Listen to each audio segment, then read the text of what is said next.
പൗരത്വ ഭേദഗതി നിയമം പ്രാബല്യത്തിൽ വന്നതോടെ കൊല്ലം കൊട്ടിയത്തെ ട്രാൻസിറ്റ് ഹോം വീണ്ടും ചർച്ചകളിൽ നിറയുകയാണ്.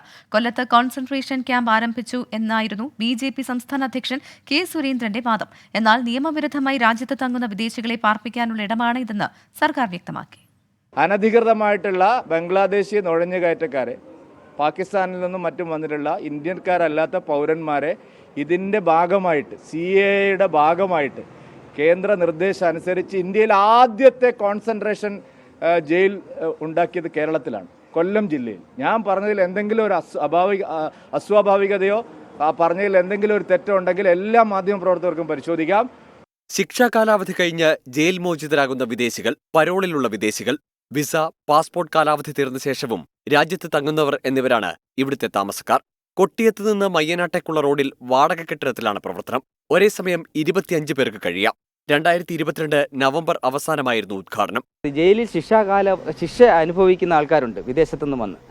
അപ്പോൾ അത്തരത്തിലുള്ള ആളുകൾക്ക് ശിക്ഷാ കാലാവധി കഴിഞ്ഞാൽ, അവരുടെ ശിക്ഷാ കാലാവധി ഒരു സമയമാകുമ്പോൾ കഴിയുമല്ലോ, ശിക്ഷാ കാലാവധി കഴിഞ്ഞാൽ അവരെ വിദേശത്തേക്ക്, അവരുടെ സ്വന്തം രാജ്യത്തേക്ക് അവരുടെ എംബസിയായി ബന്ധപ്പെട്ട് കയറ്റിവിടേണ്ട ആവശ്യമുണ്ട്. അപ്പം അത്തരത്തിലുള്ള സന്ദർഭങ്ങളിൽ അത്തരത്തിൽ പാർപ്പിക്കാൻ വേണ്ടി ഗവൺമെൻറ് കേരളത്തിൽ ആദ്യമായെന്ന് തന്നെ പറയാം, കേരളത്തിൽ ആദ്യമായി സ്ഥാപിച്ചൊരു സ്ഥാപനമാണിത്. സാമൂഹ്യക്ഷേമ വകുപ്പിന്റെ അണ്ടറിൽ സ്ഥാപിച്ചൊരു സ്ഥാപനമാണ്. തൃശൂരിൽ ആഭ്യന്തര വകുപ്പ് തുടങ്ങിയ കേന്ദ്രം പൂട്ടിയതോടെയാണ് പ്രവർത്തനം കൊട്ടിയത്തേക്ക് മാറ്റിയത്. നൈജീരിയൻ സ്വദേശി നൽകിയ ഹർജിയിൽ ഹൈക്കോടതിയാണ് ട്രാൻസിറ്റ് ഹോം ആരംഭിക്കാൻ ഉത്തരവിട്ടത്. നൈജീരിയൻ പൗരനുൾപ്പെടെയുള്ളവരുണ്ട് താമസക്കാരായി. Home manager, security chief, 3 police ഉദ്യോഗസ്ഥർ ഉൾപ്പെടെയുള്ളവരുണ്ട്.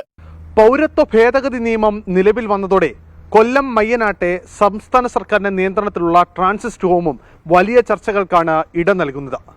മയ്യനാട് പ്രവർത്തിക്കുന്നത് കോൺസെൻട്രേഷൻ ക്യാമ്പാണ് എന്നുള്ളതായിരുന്നു BJP വാദം. പക്ഷേ സർക്കാർ രേഖകളിൽ ഇത് ട്രാൻസിറ്റ് ഹോം എന്നാണ് വ്യക്തമാക്കുന്നത്. അരുൺരാജ്, 24, കൊല്ലം.